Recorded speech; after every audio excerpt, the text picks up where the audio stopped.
इस कार्यक्रम के पुण्यार्चक हैं प्राचीन श्री अग्रवाल दिगंबर जैन पंचायत रजिस्टर धर्मपुरा, प्रधान श्री चक्रेश जैन, महामंत्री श्री विजेंद्र जैन, कोषाध्यक्ष श्री शेखर जैन, सचिव श्री नीरज जैन, मंदिर मैनेजर श्री पुनीत जैन।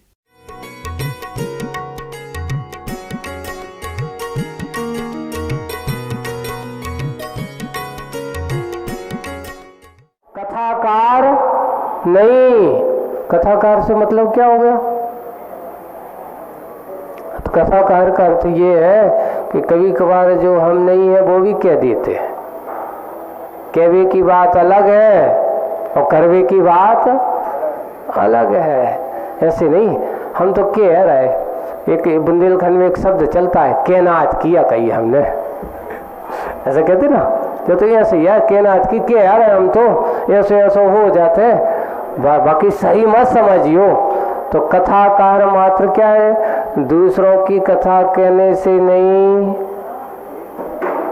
अपनी यथा जो है पैसा ही कहता हूँ।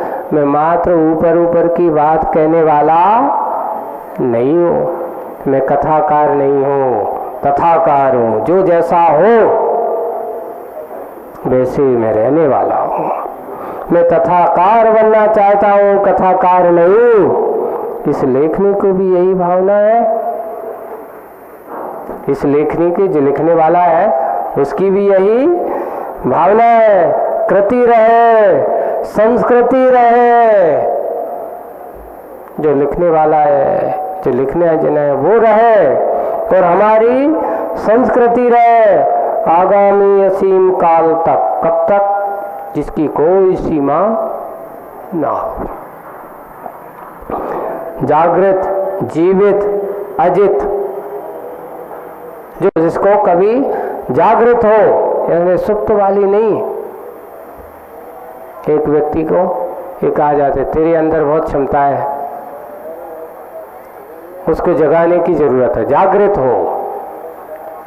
एक तुम लोगों ने रामायण में एक प्रसंग सुना होगा, और वो प्रसंग है, कहते हैं हनुमान जी के पास इतनी शक्ति थी, वो सब कुछ कर सकते, पर उन्हें अपनी शक्ति का स्वयं परिचय नहीं होता था, उनको याद दिलाना पड़ता था। ऐसा लिखा है उस पे। बोले कि क्यों? बोले कि बचपन में जो बहुत उद्यमी थे, उन्होंने लिखा बचपन में ये बहुत चंचल थे, उद्यमी थे। ये कहीं भी जाएं, किसी आश्रम में जाएं तो वहां जाकर के उन साधु संतों के यहाँ उद्यम करने लगे, वहां का कुछ उठा करके इस प्रकार है।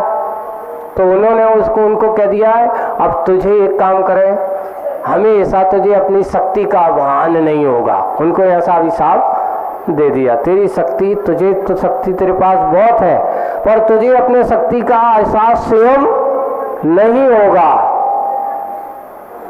वह जागृत नहीं हो सकता। जिसे अपनी शक्ति का एहसास स्वयं नहीं होता वो कभी जागृत नहीं रह सकता। और मैं ऐसा कर सकता हूँ, मेरे पास ऐसी शक्ति है। अरे आप क्या नहीं कर सकते हो? आपके पास सब कुछ सामर्थ्य है, पर वो जागृत नहीं है। तो जब उन्होंने कहा समुद्र पार कर सकते हो, तो वो कहते मेरे पास ऐसी क्षमता है। बोले कि हाँ, याद करो। वहाँ पे जामवंत है, वो रामायण में प्रसंग देखना अच्छा है उसका। उन्होंने जाकर तुम इसने हो, तुम्हारे पास ये क्षमता है, तुम तो बहुत वज्र हो, तुम्हारे पास ऐसा है। तब उन्होंने कहा अच्छा ऐसा है। उन्होंने अपने शरीर को बढ़ाना चालू किया विद्या बल से, तुम्हारे पास ऐसी विद्या है। और उन्होंने अपनी विद्या का भान हुआ, अच्छा कर दिया। और जब उन्होंने कहा कि अच्छा ऐसा, तो फिर उनको अपना भान हुआ, जागृत हुआ।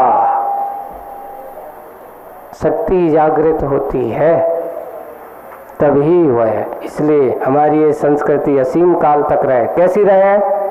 सुप्त ना हो, लोगों के अंदर जागृत होकर के रहे, जीवित रहे, अजित रूप हमेशा, जिसे कोई उसे पराजित ना कर सके। ऐसी वह सहज प्रकृति का हुआ है, श्रृंगार श्रीकार, जिसमें सहज प्रकृति में जो श्रृंगार है वैसा हो। श्रीकार यानी ऐसा लक्ष्मीवान हो, अच्छा सोचने वाला हो। मन हर आकार ले, सबके मन को हरण करने वाला आकार ले, जिसमें आकृत हो, करता ना रहे वह विश्व के सम्मुख कभी भी। यहाँ पर एक ध्यान रखना, कभी भी कोई भी कार्य करते हैं तो हमेशा उसके कर्तृत्व को ज़्यादा याद मत करो कि मैंने ऐसा किया। आप देखिए, किसी ने पूछा है कि ये बताओ प्रकृति को किसने बनाया,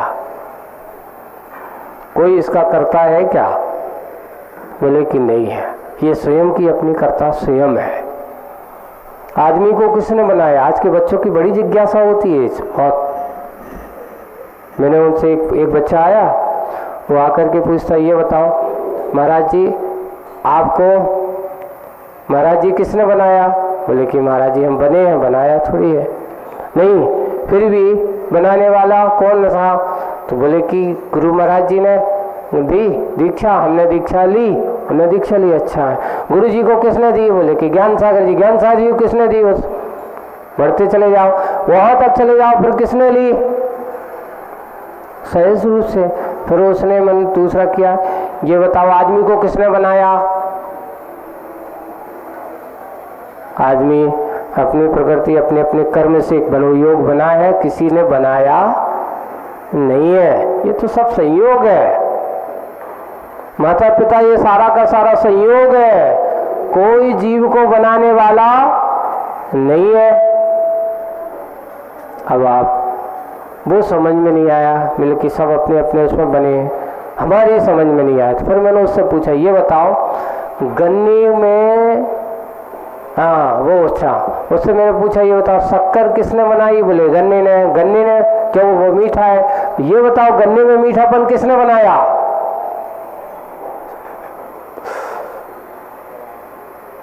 गन्ने में मीठापन कहाँ से आया? कोई बनाने वाला था? ऐसा नहीं कोई डाल करके चला गया हो, उसमें कोई इंजेक्शन लगा दिया हो कि मीठा हो गया हो।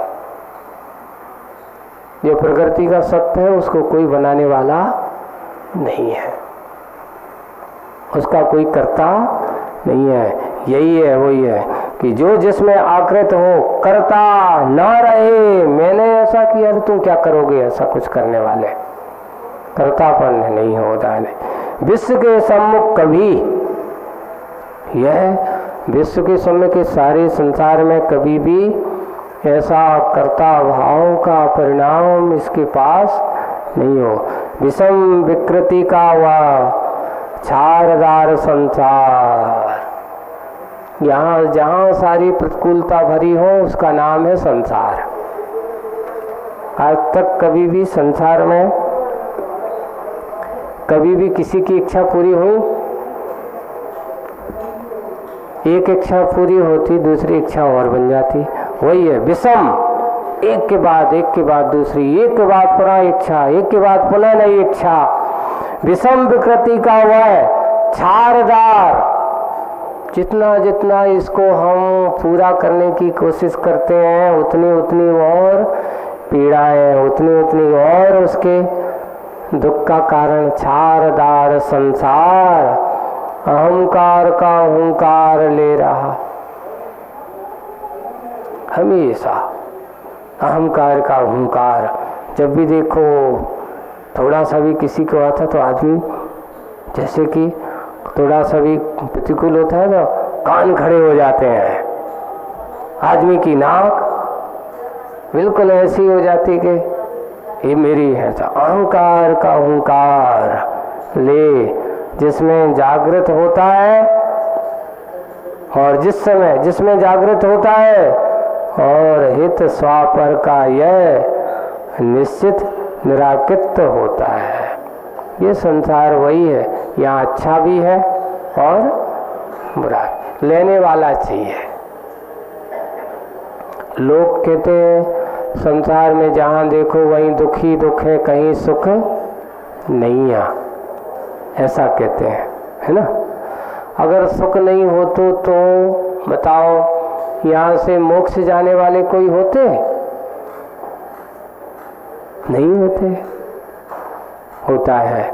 यहाँ पर अंतर इतना ही है कि जब कोई काम करते हैं तो कहते हैं जाम फल का पेड़ देखा होगा और जाम फल का फल देखा होगा। उसमें प्रकृति में एक ऐसा लोगों ने कहा था कि उस पूरे जाम फल में बहुत सारे बीज होते हैं, लेकिन उन जाम फल में एक दो बीज ऐसे होते जो अंकुरित होने की क्षमता रखते हैं। बाकी सारे वो बीज हैं, सबके पास इस प्रकार की क्षमता नहीं होती। वैसे ही संसार में कितने जीव हैं? मनुष्य की संख्या देखें तो 29 अंक प्रमाण मनुष्यों की संख्या है, लेकिन उसमें पूछा गया कि मोक्ष जाने वाले कितने जीव हैं? आप कहोगे उनमें से ज़्यादा एक समय में एक बार में 108 व्यक्ति मोक्ष जा सकते हैं। कितने? 108 एक समय में। अब ऐसे 29 अंक प्रमाण मनुष्यों में से इतनी संख्या कितना है? 108। क्या हुआ? एक मुहूर्त में, एक दिन में, या ज़्यादा से ज़्यादा 6 महीने में कितने जीव मोक्ष जा सकते हैं? तो बोले कि 608 से ज़्यादा कोई जीव, इतने ज़्यादा जीव मोक्ष जाने वाले नहीं है। मोह में रचने पाले पचने पाले जीव तो बहुत ज़्यादा है, पर मोक्ष में जाने वाले जीव कितने हैं? बहुत नगण्य है। आज आप लोग यहाँ बैठे हो, यहाँ से तो मोक्ष जा ही नहीं सकते हो, लेकिन विदेश क्षेत्र में आज भी मोक्ष का रास्ता खुला हुआ है। ये तो अपना थोड़ा सा पुण्य कर्म मनुष्य है, ये तो पुण्य कर्म का उदय था। मनुष्य पर्याय मिली, ये तो किस कर्म का उदय था? पुण्य कर्म। लेकिन थोड़ा सा पुण्य कम हो गया। थोड़ा सा पुण्य कम कैसा हो गया? मनुष्य तो बने, पर भरत क्षेत्र के मनुष्य बने हो आप। काश अगर भरत की जगह विदेश क्षेत्र के मनुष्य बनते, वहाँ आज भी साक्षात तीर्थंकरों की वाणी सुनने का सौभाग्य मिलता। वहाँ पर साक्षात तीर्थंकरों के साथ उनके व्यवहार का संयोग बनता, उनकी वाणी सुनकर के और मोक्ष का मार्ग प्रशस्त करते। और हो सकता अगर हमारा उपादान जागृत होता तो मुनि बन करके उसी भाव से मोक्ष भी जा सकते थे। इतना है। पुण्य कर्म का उदय है कि मनुष्य पर्याय तो मिली, लेकिन पुण्य कर्म में थोड़ी सी कमी है, थोड़ी सी कमी। बस कि काश हमारा क्षेत्र और अच्छा होता। आज आप सब हीन सेनन के साथ हो।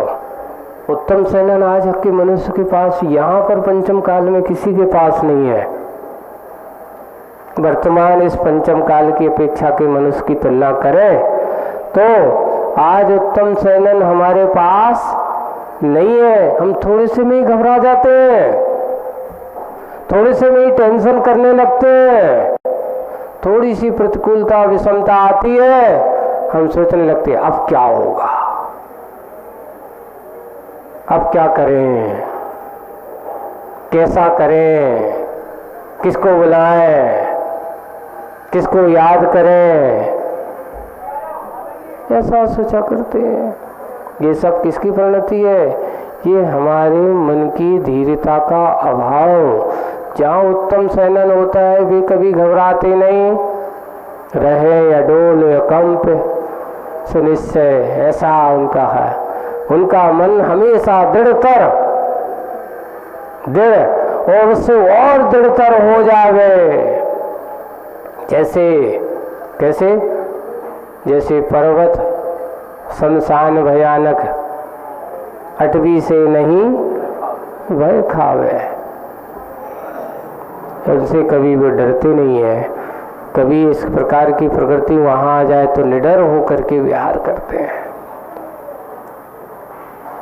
एक बार एक बहुत अच्छा प्रसंग आया, आचार्य जी से ऐसी चर्चा हुई, चल रहे थे, महाराज जी आज अपन लोग तो इतने डर जाते, थोड़ी थोड़ी सी भी है, गर्मी का समय था, विहार करते हुए जा रहे एक जंगल से होके, अगर अपन नहीं पहुंच पाए अपने मंजिल पर तो क्या होगा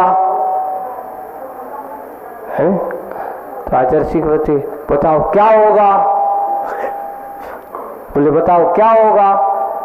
अरे रात में अंधेरे में अपन कहाँ रहेंगे? तो आचार्य जी धीरे से कहते ये बताओ, अगर चौथे काल में तुम महाराज होते हो, चौथे काल के महाराज तो जंगल ही में बैठे रहते थे, वे तो कभी नहीं सोचा करते थे कि अब कहाँ होगा, कहाँ होगा। वे तो जहां हो गई शाम होता ही हो गया अग्राम।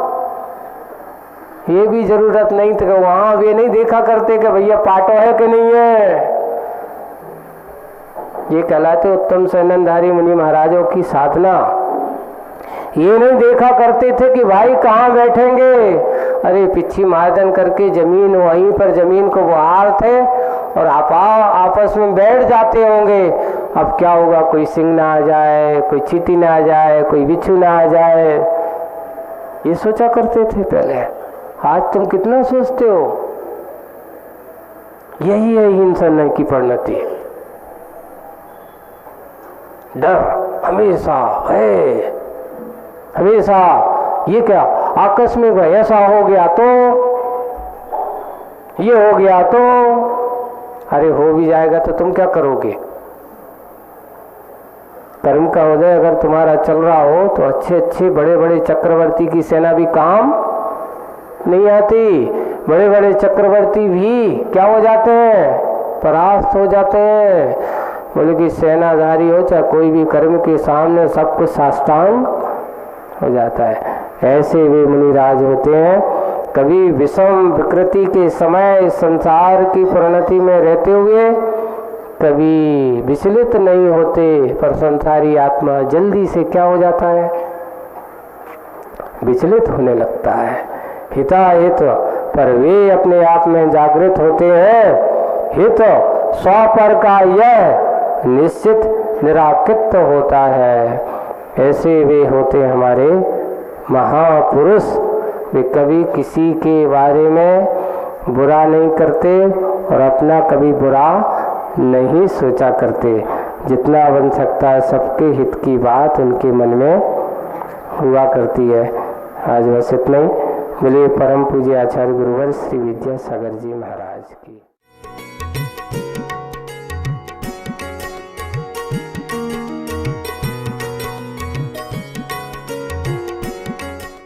इस कार्यक्रम के पुण्यार्चक थे प्राचीन श्री अग्रवाल दिगंबर जैन पंचायत रजिस्टर धर्मपुरा, प्रधान श्री चक्रेश जैन, महामंत्री श्री विजेंद्र जैन, कोषाध्यक्ष श्री शेखर जैन, सचिव श्री नीरज जैन, मंदिर मैनेजर श्री पुनीत जैन।